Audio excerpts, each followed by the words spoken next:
যিনি আতর বিক্রেতা, তুমি তার কাছে গেলে সে তোমাকে, তার থেকে তুমি তিনটা বিষয় পাবে। এক, ইম্মা আন ইউহযিকা, সে তোমাকে নিজের থেকে কিনো বা না কিনো, হয়তো ছোট্ট একটা আতরের শিশি এমনিতেই তোমার হাদিয়া দিবে, উপঢৌকন দিবে, আচ্ছা ঠিক আছে আপনি এটা রাখেন। দুই, ওয়া ইম্মা আন তাবতাআ মিনহু, অথবা তুমি নিজেই পছন্দ করে যে কোনো একটা আতর সুগন্ধি কিনে নিবে। অথবা ওয়া ইম্মা আন তাজিদা মিনহু রিহান তাইয়্যিবা, অথবা কমপক্ষে সে যদি তোমারে নাও দেয়, তুমি যদি নাও কেনো, কিছুক্ষণ দাঁড়ায়া থাকার কারণে তোমার নাকে সুগন্ধি লাগবে। তার মানে সুগন্ধ ছাড়া এখান থেকে তুমি কিছুই পাবে না। দাম সে যদি দেয় তাও নিলা, তুমি কিনলেও নিলা, নয়তো তুমি ঘ্রাণ পাইবে। ওয়া নাফিখুল কির, আল্লাহ নবী সাল্লাল্লাহু আলাইহি ওয়াসাল্লাম বলেন, আর কামারের দোকানদার, কামার বুঝেন তো না, লোহা পিটাইয়া যারা কি করে বিভিন্ন জিনিস বানায়, এই কামারের দোকানদার, আল্লাহ নবী সাল্লাল্লাহু আলাইহি ওয়াসাল্লাম বলেন, তুমি তার কাছে গেলে কিছুক্ষণ বসলে সে তো তার কাছ থেকে তুমি দুইটা জিনিস পাবে। ইম্মা আন ইউহরিকা সিয়াবাকা, হয়তো কিছুক্ষণ বসে থাকলে দেখবে কোনো এক ফাঁকে তোমার কাপড়ের কোন কোনা পুড়ে গেছে, ওই যে কয়লার লাল এগুলো আগুনের কারণে পুড়ে গেছে। আর যদি তুমি খুব কেয়ারফুল থাকো যে কাপড় যাতে না পড়ে, ঠিক আছে, তবে ওয়া ইম্মা আন তাজিদা মিনহু রিহান খাবিসা, তাহলে অবশ্যই তার কাছে যতক্ষণ বসবে ততক্ষণ নাপাক দুর্গন্ধ এটা তো নাকে মিলবে। আল্লাহ নবী সাল্লাল্লাহু আলাইহি ওয়াসাল্লাম বলেন, অতএব তুমি যদি ঈমান আমলওয়ালা কোনো ব্যক্তির সঙ্গী হও, তার থেকে আতরের সুঘ্রাণ মিলবে। তুমি যদি কোনো ফাসিক, ফুচ্চার, পাপী, অসভ্য, চরিত্রহীন, লম্পট, মদখোর, গাঁজাখোর, নেশাখোর, চরিত্রহীন, আল্লাহর নাফরমান, নামাজ নাই, সিজদা নাই, বন্দেগী নাই, আল্লাহ নাই, রাসূল নাই, তো তুমি তার কাছ থেকে তোমার জীবনটা হয় সে নষ্ট করবে, আর নাই তো দুর্গন্ধ ছাড়া, অশ্রাব্য কথা ছাড়া, গালিগালাজ, বিশ্রী, অসভ্য কথা ছাড়া আর কিছু মিলবে না। অসংখ্য যুবক তোমরা, আমরা জানি বাবা, অসংখ্য যুবক তোমরা এক বয়সী যখন একত্র হও, নারীকে কেন্দ্র করে অশ্লীল ছবি দেখতে দেখতে, উলঙ্গ ছবি দেখতে দেখতে তোমরা এমন বিশ্রী কথাবার্তা নিজেদের মধ্যে বলো যা কোনো কুত্তাও বলে না। যদি কুত্তার জবান থাকতো তো কুত্তাও বলতো। মুসলমানের বাচ্চা এত নিকৃষ্ট কথা বলে, এত জঘন্য কল্পনা করে, হ্যাঁ এমন অশ্রাব্য কথা বলে। তো আল্লাহ নবী সাল্লাল্লাহু আলাইহি ওয়াসাল্লামের জন্য বলছেন উত্তম সংঘ এটা গুরুত্বপূর্ণ। এবার আসেন 3 নম্বর হাদিস। আল্লাহ নবী সাল্লাল্লাহু আলাইহি ওয়াসাল্লাম বলেছেন, লা তুসাহিব ইল্লা মুমিনান, যে ঈমানদার নয় তুমি তাকে বন্ধু বানায়ো না। নবীজি বলছেন, ওয়ালা ইয়াকুল মালাকা ইল্লা তাকিয়ুন, ভালোবেসে মহব্বত করে মুত্তাকি আল্লাহ ভীরু ব্যক্তি কাউকে তোমার সম্পদ থেকে কানা করিও খাওয়াইও না। বিপদে ফইরা, সাফে ফইরা, অথবা পারিপার্শ্বিকতার কারণে যদি নিরুপায় হইয়া কোনো কারণে 20-50 টাকা খাওয়াইতেও হয়, খাওয়াইলা, কিন্তু কলিজার মধ্যে ভালোবাসা নিয়া কোনো ফাসিক, কোনো নাফরমান, কোনো পাপী, আল্লাহর দুশমনকে তুমি এক কড়া, এক লোকমা খাবার দিও না। আল্লাহ রাসূল নিষেধ করছে। হ্যাঁ, সরকারি ভাবে জেলখানার আসামিকেও তো খানা দেওয়া হয়, কিন্তু পছন্দের সাথে না। ফাঁসির দণ্ডপ্রাপ্ত আসামিকেও খানা দেওয়া হয়, কিন্তু সেটা তো মহব্বতের সাথে না। এরকম আর কি। তো এই জন্য আল্লাহ নবী সাল্লাল্লাহু আলাইহি সাল্লামের এই 3টা হাদিসের আলোকে এবার আমি শেষ আয়াতের তরজমাটা বুঝাইতে চাই, যে এই আয়াতগুলো যেগুলো আমি পড়ছি কোরআনুল কারীমের 19 নম্বর পারা, 25 নম্বর সূরা, সূরায়ে ফুরকান। এই ফুরকান, এই সূরার মধ্যে এই কথাটাই মূলত এই আয়াতগুলোতে আছে। কিয়ামতের দিন হাসরের ময়দানে প্রত্যেক নাফরমান পাপী ব্যক্তি, খোদার কসম আল্লাহ বলছে, অগণিত অসংখ্য পাপী নাফরমান ব্যক্তি হাসরের ময়দানে নিজেদের আঙ্গুল এইভাবে দাঁত দিয়া কামড়াইতে কামড়াইতে, আফসোস করতে করতে, দুনিয়ার যেই সমস্ত বন্ধু সঙ্গী যাদের কারণে সে গুনাহ আর পাপ আর অসভ্যতার, চরিত্রহীনতা, আল্লাহর নাফরমানি আর আল্লাহর অবাধ্যতা করেছিল, ওদের নাম স্মরণ করে করে আফসোস করবে, আফসোস। আফসুস করবে, আর বারবার বলবে, হায় যদি রাসূলের কথা শুনতাম, যদি আল্লাহর কথা শুনতাম, যদি নেককার মানুষের সঙ্গী হতাম, যদি আল্লাহর প্রিয় বান্দাদের কথা শুনতাম। মক্কার কুরাইশদের একজন বড় সর্দার ছিল উকবা ইবনে আবি মুআইত। কুরাইশ কাফের, এই কাফের একদিন অনেক মেহমানকে দাওয়াত দিছিল। তার অভ্যাস ছিল সে মেহমানদারি করত। তো নবীজিকেও দাওয়াত দিছে। নবীজি যখন তার বাড়িতে আসছে, আল্লাহ নবী সাল্লাল্লাহু আলাইহি সাল্লাম তখন খাইতে বসে হাত ধুইতেছিলেন না, খাবার নিচ্ছেন না। তখন উকবা ইবনে আবি মুআইত সে বলছে, মুহাম্মদ তুমি খাবার নিচ্ছ না কেন? তখন আল্লাহ নবী বললেন, চাচা আমি ততক্ষণ পর্যন্ত আপনার খাবার নেব না যতক্ষণ না আপনি আমার কালেমা না পড়বেন। তো উকবা ইবনে আবি মুআইত সে মনে মনে ভাবলো, এখন যদি আমি কালেমা না পড়ি আর মুহাম্মদ যদি আমার ঘর থেকে না খেয়ে মেহমান ফিরে যায়, তাহলে এটা গোটা আরবের মধ্যে নিন্দা হবে, মানুষের মধ্যে কুৎসা রটনা হবে যে উকবার বাড়ি থেকে মেহমান না খাইয়া চলে গেছে। আরব দেশের মানুষ মেহমানদারি যুগ যুগ ধরে তাদের ঐতিহ্য ছিল। মেহমানকে ফিরাইয়া দেওয়া তারা খুব লজ্জা মনে করত, ভীষণ লজ্জা।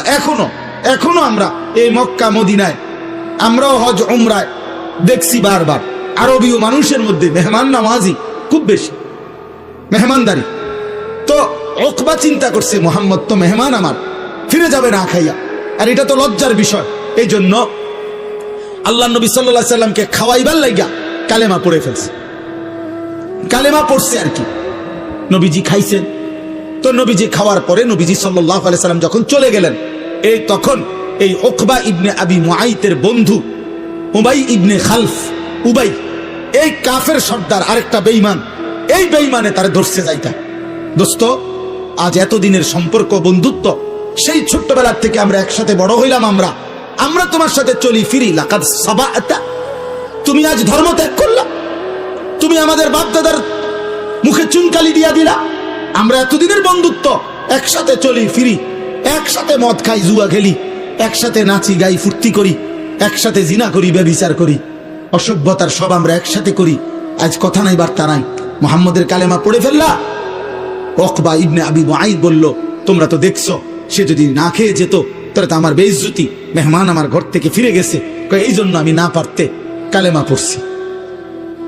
উবাই ইবনে খালফ এই সে তখন তাফসিরে আছে, সব তাফসিরে এটা আছে, সে তখন বলছে, উকবা তাহলে যদি আমাদের মধ্যে বন্ধুত্ব থাকতে হয়, এই বন্ধুত্বের দাবি নিয়ে বলতেছি, তুমি যতক্ষণ পর্যন্ত মুহাম্মদের কালেমা মুহাম্মদের কাছে ছুড়ে না দিয়ে আসবা, প্রত্যাখ্যান না করবা, আমাদের বন্ধুত্ব থাকবে না। নাউজুবিল্লাহ। তখন উকবা বলছে, তাহলে আমারে কি করতে হবে দোস্ত? বলছে, মুহাম্মদ এখন যাইবা, যে অবস্থায় আছে ওই অবস্থায় নাউজুবিল্লাহ তার কপালে থুতু দিয়া তার কালেমা তারে ফেরত দেবে। আল্লাহর কসম ভাইয়া বাবা, এই বেঈমান, আহা, এই বন্ধুর খপ্পরে পড়ে, এই বন্ধু নামের এই শয়তানের খপ্পরে পড়ে এই বেঈমান তো কালেমা পড়ে ফেলছিল। কিন্তু সে গিয়া আল্লাহ নবী সাল্লাল্লাহু আলাইহি সাল্লাম তাফসিরে আছে, তখন কাবা শরীফের পাশে নবীজি তখন নামাজের সেজদা দিছেন, সেজদারত অবস্থায় নবীজিকে সে থুতু মেরে নবীর কালেমা নবীকে ফেরত দিছে, বন্ধুত্ব টিকাবার জন্য। আল্লাহ তাআলা তখন এই আয়াতগুলো নাজিল করেছেন এবং আল্লাহ তাআলা তখন এই কথাটা বলছেন, হায় নাফরমান, কি করলা? সেদিন কিয়ামতের দিন আফসোস করবা, সেদিন কি পরিমাণ আফসোস করবা যে আহা কি করবা। এই দেখেন, এবার তর্জমা শুনেন, কাইলে কথা শেষ। ওয়ায়াউমা তাশাক্কাকুস সামাউ বিল গামাম ওয়া নুজ্জিলাল মালাইকাতু তানজিলা।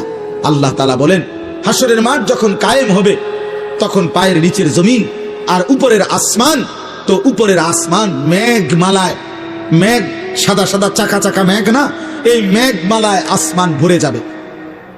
আর এই মেঘের ভিতর থেকে হাসরবাসীরা, মানুষরা সবাই তাকিয়ে দেখবে, অনুজ্জিলাল মালাইকাতু তানজিলা, কোটি কোটি ফেরেশতা মেঘ ভেদ করে যেন আসমান থেকে জমিনে নামতেছে, হাসরের মাঠে নামতেছে। প্রত্যেকে এই মানুষগুলোর আমলনামা হাতে নিয়ে আল্লাহ তাআলার সামনে এসে পুরা হাসরের মাঠে অবস্থান করবে। আল্লাহ বলেন, চারিদিকে যখন কোটি কোটি ফেরেশতা দাঁড়ানো দেখবে হাসরবাসী, 1 2 নাম্বার, ওয়াজিআ ইয়াউমাইদিন বিজাহান্নাম, জাহান্নামকে সামনে দেখবে। ওয়াজা রাব্বুক, আল্লাহ বলে তোমার রব আল্লাহ তিনি নিজেও কুদরতি সিংহাসনে কুদরতি ভাবে আসবেন, তিনি উপস্থিত থাকবেন। ওয়াল মালাকু সাফফান সাফফা, কোটি কোটি ফেরেশতা সারিবদ্ধভাবে দাঁড়িয়ে থাকবে। এই সময়ের হাসরের ময়দানের এই চারদিকের দৃশ্য দেখে আল্লাহ তাআলা বলেন ওয়া কানা ইয়াওমান আল মুলকু ইয়াওমা ইযিনিল হাক্কু লির রহমান, সেদিন একমাত্র মালিকানা, সেদিন একমাত্র সিদ্ধান্ত দেওয়ার ক্ষমতা, একমাত্র ফয়সালা বাদশাহী সত্যিকার ভাবে শুধুমাত্র আল্লাহর জন্য থাকবে। আল্লাহ বলেন ওয়া কানা ইয়াওমান আলাল কাফিরিনা আসীরা, হায় সেদিন নাফরমান পাপী আল্লাহর বেঈমান দুশমন বান্দাদের জন্য বড় কঠিন ও অভিশপ্ত হয়। আল্লাহর কালামের সামনে এক বিন্দু বেয়াদবি, দুনিয়া ভোগ করা যায়, ভাত মাছ পেশাব পায়খানা এগুলো জানোয়ারেরও পূরণ হয় চাহিদা। দুনিয়া ভোগ করা খুব কঠিন কিছুও না, অবাক কিছুও না। দুনিয়া জন্তু জানোয়ারও ভোগ করে। অতএব খাইতেছি ঘুমাইতেছি কোনো অসুবিধা হইতেছে না, জানোয়ারেরও কোনো অসুবিধা হইতেছে না, ওরাও খাচ্ছে ঘুমাচ্ছে। এই জন্য আল্লাহর কথা মনে পড়া, আখিরাত মনে পড়া, নিজেকে চেনা, নিজের কর্তব্য বুঝা, এটা জীবনের বড় সম্পদ। সারাক্ষণই 24 ঘন্টা তামাশা, এটা এক ধরনের প্রতিবন্ধী মানুষের কাছে। সারা দুনিয়া হাসে নাচে লাফায়, যা মন চায় তাই করে, এটা অসুস্থ মানুষের কথা। মানসিক প্রতিবন্ধী, মানসিক ভারসাম্যহীন মানুষের কাজ। প্রত্যেকটা বিবেকবান মানুষ, বুদ্ধিমান মানুষের পার্থক্য জ্ঞান থাকে। মানুষকে বিবেকবান বলে মানে কি, বুদ্ধিমান বলে মানে কি, যার মধ্যে পার্থক্য জ্ঞান আছে তাকেই বলে বিবেকবান। অর্থাৎ যে বুঝে এটা আমার জন্য উচিত না উচিত না, এটা আমার জন্য অনুমোদিত না অনুমোদিত নয়, এটা আমার করণীয় না বর্জনীয়, এই পার্থক্য জ্ঞান, এটা আমার জন্য বৈধ না অবৈধ, হালাল না হারাম, এই পার্থক্য জ্ঞান যার মধ্যে আছে তাকেই মানুষ বলে, তাকে বিবেকবান বলে। এটা যার মধ্যে নাই, বিশ্বাস করো বাবা, নওজোয়ান বয়স্ক বাবা আপনাদেরকে বলি, এই পার্থক্য জ্ঞান যার মধ্যে নাই, ওরে জানোয়ার না। ওকে বন্ধু তো বলা হয় জানোয়ার। জানোয়ারের কোনো পার্থক্য জ্ঞান নেই, সে যেখানে সেখানে মুখ দেয়, তার জন্য কোনো হালাল হারাম নেই, বিধি নিষেধ নেই। কোনো গরু, কোনো ছাগল, কোনো কুকুর বিড়ালের কোনো বিধি নিষেধ নেই যে এটা তোমার জন্য অনুমতি, এটা নিষেধ, এমন কিছু নেই। এজন্য যার মধ্যে পার্থক্য জ্ঞান নেই সে জানোয়ার বলতো, মানুষরূপী পশু। এই জন্য আমি বললাম তুমি না শুনো, আমার কোনো আপত্তি নেই, কোনো অসুবিধা নেই।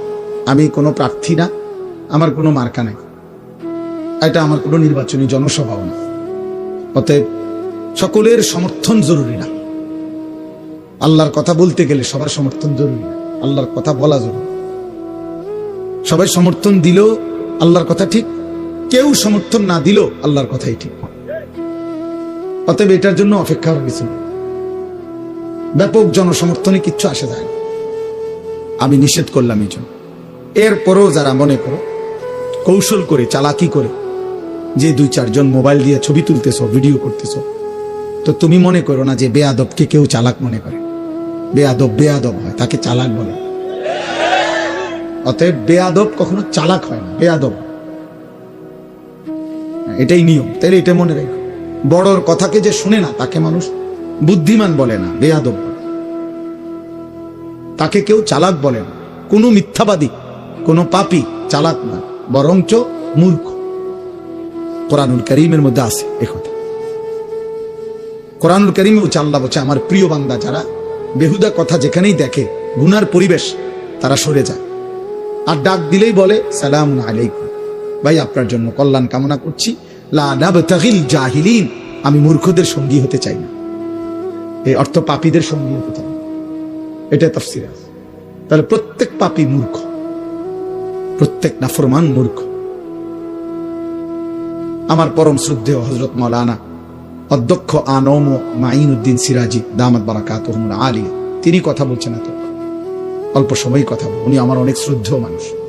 আমি এই জন্য ওইখানে আসতে সময় ধীরে সুস্থে আসছি, কেউকে কোনো আওয়াজ হাঙ্গামা করতে দেই। অনেক সিনিয়র, আমার অনেক সিনিয়র। আমরা যখন ছাত্র তখন তিনি পুরোদমে তখন থেকে ওয়াজ করেন, চান্দিনা আল আমিন কামিল মাদ্রাসার উনি সাবেক প্রিন্সিপাল ছিলেন। আমি সর্বপ্রথম যখন কামিল পাশ করছি 2004 সালে, পরীক্ষা দিছি, তখন আমি রেজাল্ট দেয়নি, পরীক্ষা দিয়ে বাড়িতে আসছি।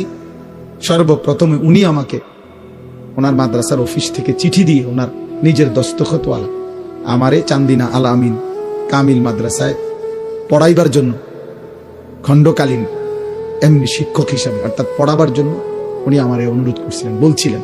পরে আমি ওনার কথায় এসে চান্দিনা আল আমিন কামিল মাদ্রাসায়, তখনও আমার রেজাল্ট দেয়নি, আমি প্রায় 7-8 মাস চাকরি হওয়ার আগ পর্যন্ত পড়াইছিলাম। আমারে অনেক আদর করতেন। আমার বড় ভাই আলহাজ হযরত মাওলানা মাহবুবুর রহমান আশরাফি, যিনি এখন চান্দিনা আল আমিন কামিল মাদ্রাসার ভারপ্রাপ্ত প্রিন্সিপাল, উনি আর উনি একসাথে ওনারা। এই জন্য দোস্ত, কোন রকম সামান্যতম বিরক্তি প্রকাশ করা, বিদ্রুপ প্রকাশ করা, অবজ্ঞা প্রকাশ করা আল্লাহর কথার প্রতি ঠিক না। আব্বা ঠিক না। তোমার মাকসাদ কি ব্যক্তি নাকি আল্লাহর কোরআন? যদি আল্লাহর কোরআন হয় তাইলে আল্লাহর কথার প্রতি মুতাওয়াজ্জু থাকা উচিত।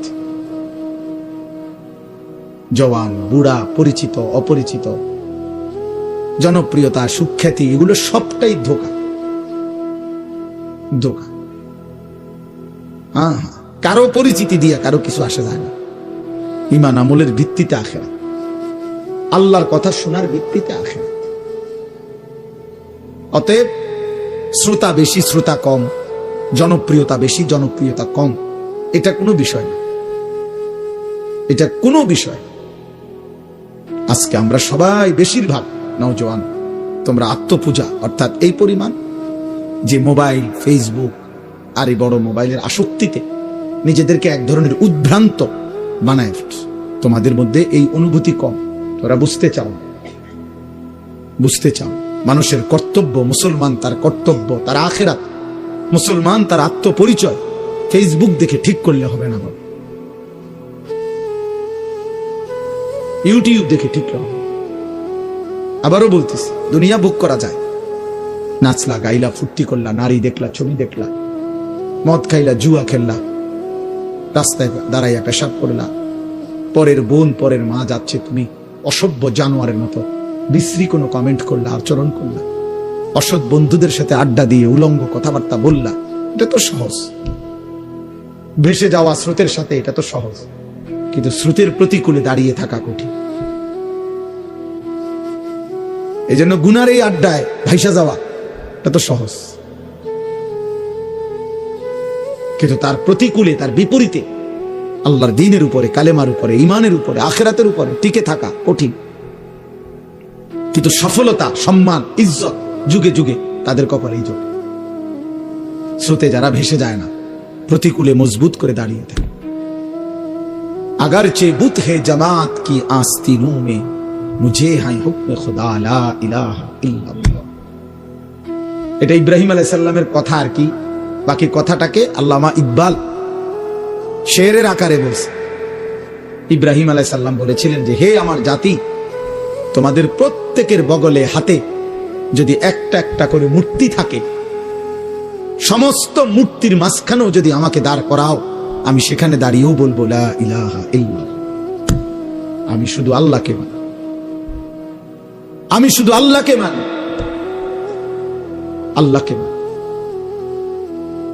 যার কারণে নমরুদের আগুনের কুণ্ডুলির মুখেও উনি 1 সেকেন্ডের জন্য আল্লাহকে ভুলে নেন। তাফসীরের মধ্যে আছে 4 জন ফেরেশতা, শ্রেষ্ঠ ফেরেশতা, জিব্রাইল, মিকাইল, ইসরাফিল, আজরাইল, এই উনারা পর্যন্ত ইব্রাহিম আলাইহিস সালামের আগুনের কুণ্ডুলিতে ফেলবার সময় উনারা আসছিলেন সামনে। 4 ফেরেশতা আয়েশা বলছিল, ইব্রাহিম, তুমি যদি আমাদের কাছে সাহায্য চাও, আমাদেরকে যদি সাহায্য চাও, আমরা তোমাকে এই ফেরাউন আর নমরুদের আগুনের কুণ্ডুলি থেকে এক্ষুনি আমরা তোমাকে উদ্ধার করব। ওনারা ফেরেশতারা বলছে, তাফসীরে আছে, আমরা পড়ছি। ইব্রাহিম আলাইহিস সালাম তখনও ওই অবস্থায় ফেরেশতাদেরকে বলছে যে, হে ফেরেশতারা, আমি যার জন্য আগুনে পড়তে যাচ্ছি তিনি আমাকে দেখেন? তো তারা বলল, অবশ্যই দেখেন। তো তিনি বললেন, তাইলে তোমরা সরো, যার জন্য আমি আগুনে পড়তে যাচ্ছি, ফেলানো হচ্ছে আমাকে, আমার জন্য তিনিই যথেষ্ট। হাসবি আল্লাহ, এইটা ইব্রাহিম আলাইহিস সালাম বলছে, আমার জন্য আল্লাহই যথেষ্ট। এই জন্য ওই ব্যক্তি মানুষরূপী জানোয়ার, যার মধ্যে হালাল হারামের সত্য মিথ্যার, উচিত অনুচিতের পার্থক্য শক্তি নেই। এটা দেখতে মানুষ, কিন্তু আল্লাহ তাআলা বলছেন উলাইকা কাল আনআম, এটা জানোয়ার মূলত, অথবা জানোয়ার চাইতে নিকৃষ্ট। আপন মাকেও দেখে, বোনকেও দেখে, আবার মোবাইলের নর্তকীও দেখে, উলঙ্গ ছবিও দেখে, নাটক সিনেমার নায়িকাও দেখে। তাহলে হালাল হারামের পার্থক্য হইল কই? স্ত্রীকেও দেখে, মোবাইলের নর্তকীও দেখে, টেলিভিশনের নর্তকীকেও দেখে, রাস্তার বেহায়া নারীকেও দেখে। তাহলে পার্থক্য হইল কই? মদও খায়, মধুও খায়, সালামও দেয়, গালিও দেয়, কষ্টের মেহনতের ঘাম ঝরানো টাকা এটাও নেয়, সুদের টাকাও নেয়। তাহলে এটা হইল পার্থক্য? হইল? কথা বলেন না। তাইলে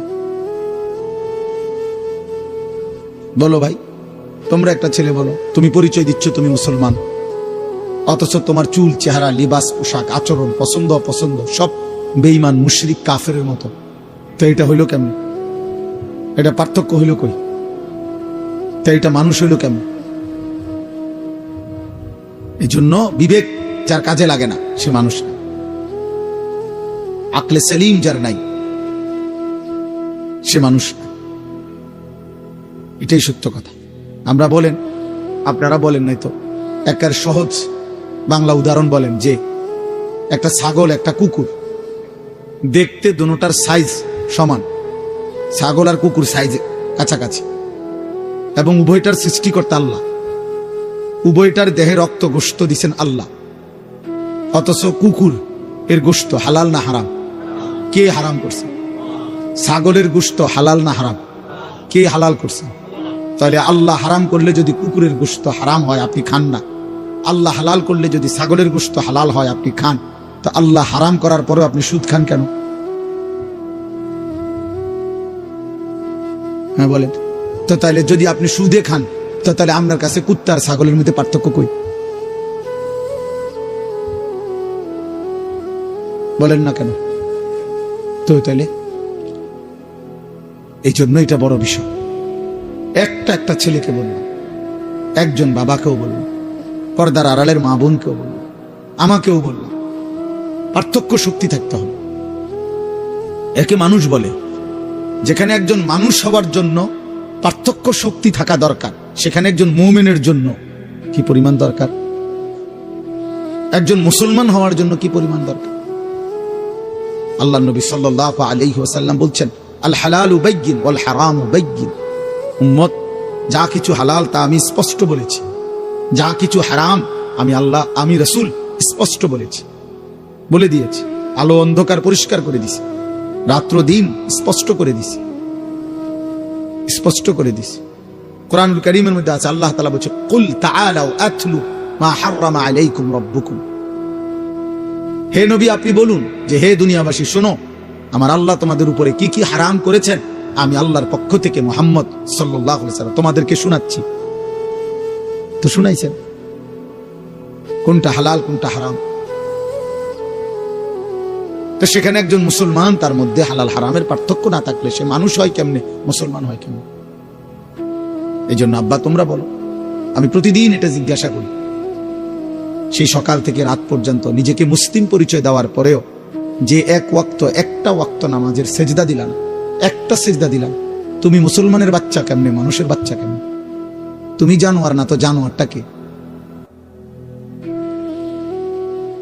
এই বেনামাজ বলো, একটা বেয়াদব বলো অসভ্য, বেনামাজি তো অসভ্য, বেনামাজি তো বেয়াদব। যার কপালে সেজদা নাই সে সবচেয়ে বড় গাদ্দার, অকৃতজ্ঞ। অকৃতজ্ঞকে মানুষ বেয়াদব বলে। এটা একেবারে পৃথিবীর যেই কোনো ভাষায়, যেই কোনো অঞ্চল, যে কৃতজ্ঞতা স্বীকার করে না, বেটা আমি আজকে 2 বছর ধরে সবসময় লগে লগে রাখলাম, সবসময় সুখে দুঃখে তোর পাশে ছিলাম, আর অন্তই আমার চিনস না বেটা, তুই মানুষের বাচ্চা বেটা। মানুষ এমনি কয় না? তো আল্লাহ তাআলা তো বলে, বান্দা 24টা ঘন্টা গোটা কায়নাত আমি তোকে দিলাম, তুমি আমাকে একটা সেজদা দিলা না? না ফরমান, তুই মানুষের বাচ্চা, এত বড় আসমান দিয়ে তোর থেকে একটা সেজদা পাবো না? এত বড় জমিন, চন্দ্র, সূর্য, আলো, বাতাস, রোদ, বৃষ্টি, নিঃশ্বাস, অক্সিজেন, হার্ট বিট, চোখের পাওয়ার, হাতের শক্তি, পায়ের শক্তি, এই কায়নাতের সমস্ত কিছু, স্ত্রী, সন্তান, অর্থ, সম্পদ, ঘুম, নিদ্রা, এই সবকিছু 24 ঘন্টা দিয়ে আমি আল্লাহ একটা সেজদাও পাবো না? তুই মানুষের বাচ্চা কেমনে? এই বেয়াদব না তো বেয়াদব কোনটা? এই জন্য এটা মনে রাখতে হবে, বেনামাজির চাইতে বড় বেয়াদব আসমানের নিচে, জমিনের উপর কোন জানোয়ারও হয় না। বেনামাজির চাইতে অসভ্য আর কেউ নেই, কোন জানোয়ারও নাই। কারণ জানোয়ার তো বেয়াদব না, জানোয়ার তো জানোয়ারে। কুকুর কি আদব বলা না বেয়াদব বলা? কি আদব কি তা বেয়াদব কি তা? ছাগলের আবার আদব কি আর বেয়াদব কি? ছাগল তো ছাগলে, এর কি কোনো হালাল হারাম আছে? কথা বলেন না কেন? জায়েজ না জায়েজ আছে কিছু? তো তাইলে এটা বোঝা উচিত। সামান্যতম ভাইয়া, বাবা, ছেলেরা মনে রাখো, এই দিন রাত্রি তোমাদের এই মোবাইলের শেষ, মোবাইলের এই আসক্তি একদিন তোমাদের এখনই একদিন নিশ্চিত মনে পড়বে যে প্রতিবন্ধী, মানসিক ভারসাম্যহীন, কোন কাজে ধৈর্য, সূর্য, ধীরস্থিরতা এবং পরিশ্রম করার মতো শক্তি, উদ্দীপনা মোবাইলে আসক্ত নাফরমানের থাকে না। ও কোনো কিছুতেই ধৈর্য ধরতে পারে না। এটা অভিশাপ, মনে রেখে আমি বললাম, আমি ব্যক্তিগতভাবে কিশোর নওজোয়ানদের প্রতিটা আচার আচরণ নিয়ে ফিকির করি, ভাবি, তাকায় থাকি, কি করে, কেমনে লড়ে, কেমনে হাসে। হ্যাঁ, এটা আমার জিন্দিগির মেহনত। যত ছেলে দেখবেন, যত ছেলে, মেয়ে, নারী, পুরুষ মোবাইলে আসক্ত, ওদের কর্মক্ষমতা কমে যায়, ভারী মজবুত কষ্টসাধ্য কাজ করার মানসিকতা কমে যায়। সে শুধু সময় ফাঁক খোঁজে, তার হাতে সময় নাই, তার তো মোবাইল দেখতে হবে। তাড়াতাড়ি পাত খাইলেছে 2-4 লোকমা, পেটে ভোক আছে, অথচ সময় নাই। হ্যাঁ, ওই দেখেন, ওই বেয়াদব দেখেন, এই যে দেখেন, এই যে তোমার নিষেধ করা হয়েছে না, তুমি বাংলা বুঝো না? বলো বাবা, বলো, এখন লজ্জা পাইলা কেন? বলো আব্বা, বলো, তুমি দাঁড়ায় বলো, প্রতিবাদ করো আমার বিরুদ্ধে যে না হুজুর আমি আদব বলা। এটাই তো বললাম ভাইয়া, সত্য কথা তোমারই বলছি, এটা মনে রেখো আব্বা। হয়তো কেউ শক্ত করে বলে না আর কি, কিন্তু আমি বললাম মোবাইলের আসক্তি ভারসাম্যহীন বানায় ফেলে, মাতাল বানায় ফেলে, মানসিক স্বাভাবিকতা থাকে না ওর কাছে। কোনো একটা পর্যায়ে ওর কোনো লাজ লজ্জা থাকে না। এখানে আলেম আছে, মুরব্বী আছে, বয়স্ক আছে, এখানে নারী আছে, এখানে চাচারা আছে, দাদারা আছে, ওর কোনো কিছুতে কোনো অসুবিধা হয় না, ও ওর কাজ করতেছে, মানে এরকম হয়। অর্থাৎ তার ব্রেনে আলাদা কোনো পার্থক্য শক্তি থাকে না যে এটা এখানে মানাবে কিনা, উচিত কিনা, এই মানুষটির সামনে আমি এটা করলে ঠিক হইব কিনা, না, পার্থক্য শক্তি থাকে। এই জন্য দেখবেন বেহায়া ছেলে পেলে রাস্তার পাশে পেশাবে ধরছে, রাস্তার পাশে পেশাবে বসে গেছে। আরে ভাই, তোমার তো এটা ভাবা উচিত, এখানে নারী যাবে, পুরুষ যাবে, বয়স্ক লোক যাবে, ওরা কি মনে করবে? আরে কি মনে করবো মানে আমার মুতে ধরছে, আমার পেশাবের দরকার। এই হলো কি অপদার্থ, বেয়াদব, প্রতিবন্ধী, মানসিক ভারসাম্যহীন ব্যক্তির কাজ।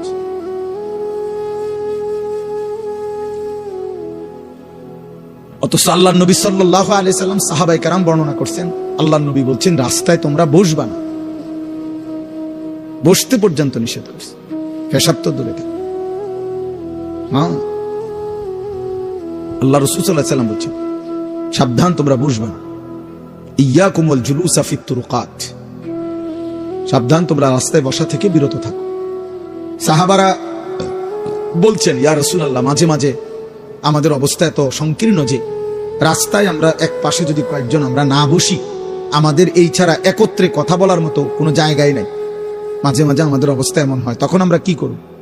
আল্লাহ নবী সাল্লাল্লাহু আলাইহি ওয়াসাল্লাম বলছেন তাহলে তখন রাস্তার হক আদায় করবা, ফাআতুত তারিকা হাক্কাহু, রাস্তার হক আদায় করবা। তো সাহাবারা বললেন ওমা হাক্কুত তারিক, ইয়া রাসূলুল্লাহ রাস্তার হক? নবীজি বললেন গদ্দুল বাসার, চোখ নামায় রাখা, ভিন নারী ভিন মানুষ চলতে পারে, তুমি সেখানে তাকাবা না, চোখ নামাবা। এক, কাফুল আদা, রাস্তা থেকে কষ্টদায়ক জিনিস সরায় দিবা। তিন, রদ্দুস সালাম, কেউ সালাম দিলে সালামের জবাব দিবা। চার, আমরুন বিল মারুফ, নেক কাজের কথা বলবা। নাহিউন আনিল মুনকার, গুনার কাজ থেকে বিরত রাখবা।